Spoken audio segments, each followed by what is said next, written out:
Sa mga katik vloggers, mga subscribers, bago at luma, mga supporters, mga dumaan, dumalaw at bumisita sa channel, lahat ng mga viewers, secret viewer at silent viewer, magandang araw. Ito ngayon meron tayo isang classic na Sony component, MHC J970EX. Ang problema nito ay nagpa-power siya pero walang display at nagra-rapid fire yung kanyang relay dito. So ito i-share ko sa inyo kung ano yung dahilan kung bakit nagra-rapid fire siya, no? Sisaksak natin, tapos turn on natin yung power. Ayan. So ang bilis ng kanyang relay na naglalaro, tapos hindi siya humihinto, dire-diretso siya. Ano nga ba yung dahilan? So para malaman natin yung ganito, tatanggalin natin yung relay.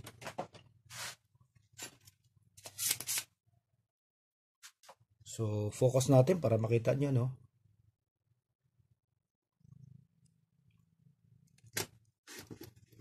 Ayan. Ito yun. Ayan. So tatanggalin natin to.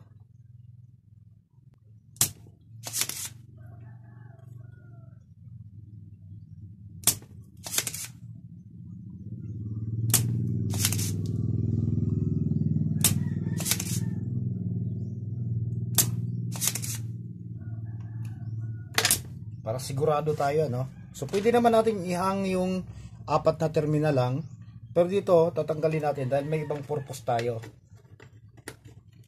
So ngayon ikabit natin to.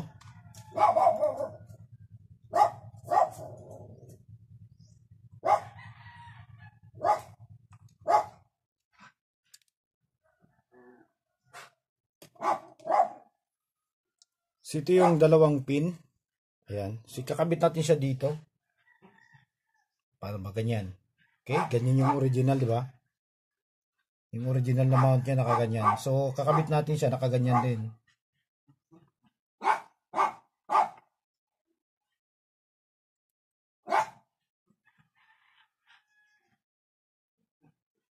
Ayan.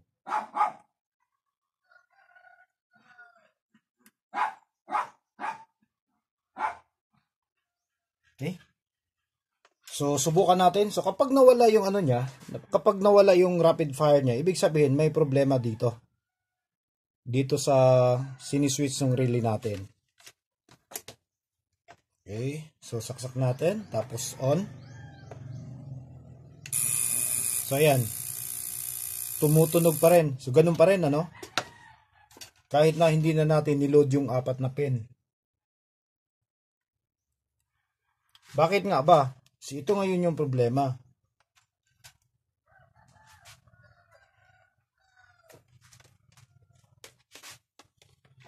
Itong transistor na to, nasaan ba to?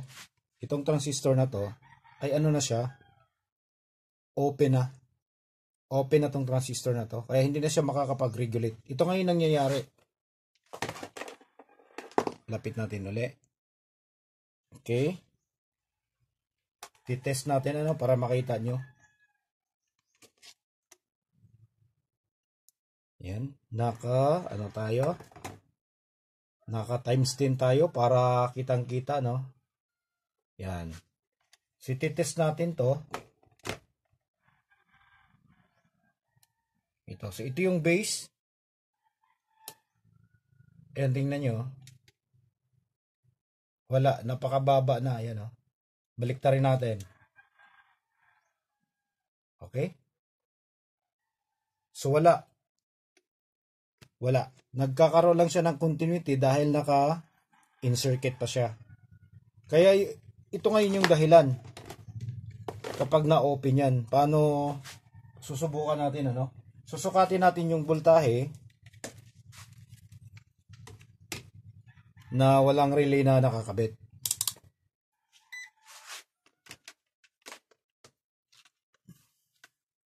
Saksak natin to. Tapos power on natin. Okay? Ayan. Umilaw na yung kanyang indicator. Tapos sukatin natin. Pangilan? Ayan, meron siyang 24 volts. Bakit siya naglalaro? Meron namang 24 volts. Kasi, over voltage siya. Tingnan nyo. Kung ilang voltahe yan. So, yung relay natin ay 12 volts lang. Ayan maliwanag Ayan dito tayo tumingin. 12 volts lang yung relay natin. Pero, umabot siya ng 24. Yun yung dahilan kung bakit nagra-rapid fire yung natin. Nagra-rapid fire yung tinatawag natin na relay. Dahil nag-over voltage siya. So, ngayon, ang gagawin natin, napakasimple lang Sa mga halimbawa, kung hindi ka makakuha ng ganitong transistor, tong surface mounted na to. So, ang gagawin mo na lang, palitan mo na lang to ng 24 volts. Wala ka nang ibang gagalawin.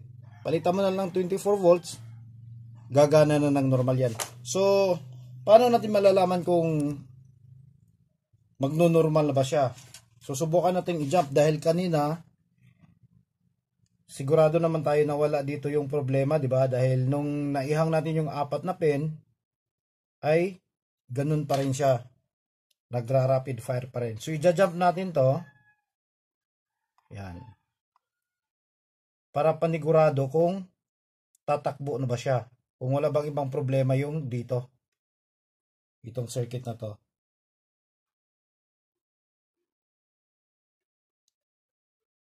So, ginagamit lang natin jumper yung resistor hindi natin ginagamit yung kanyang resistance. Nagja-jump lang tayo.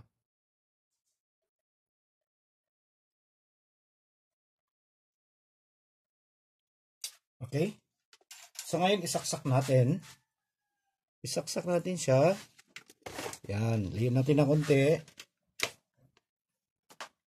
Ito, saksak natin.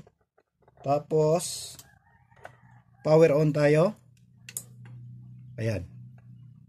Gumagana na. Angat natin ng konti, para sigurado makita nyo. Ayan, siguro makikita na yan. Saksak natin. Tapos, pakinggan nyo yung relay. Ayan. O, diba, nakikita nyo sa ibaba.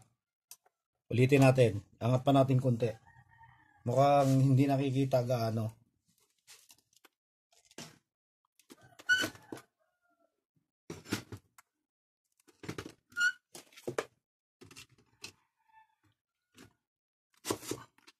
Okay.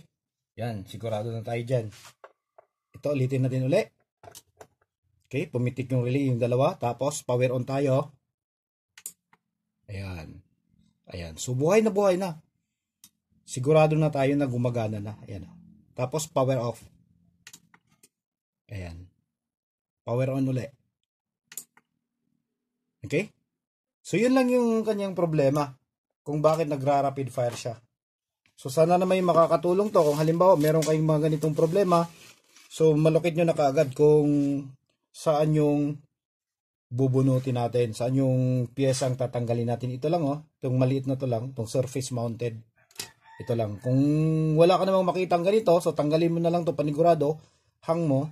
Tapos, palitan mo na lang ng 24 volts yung relay dahil 24 na yung pumapasok dito. Okay, so hanggang dito na lang siguro tayo, At least meron akong naisishare sa inyo ngayong araw na to. So maraming salamat. God bless at bye-bye.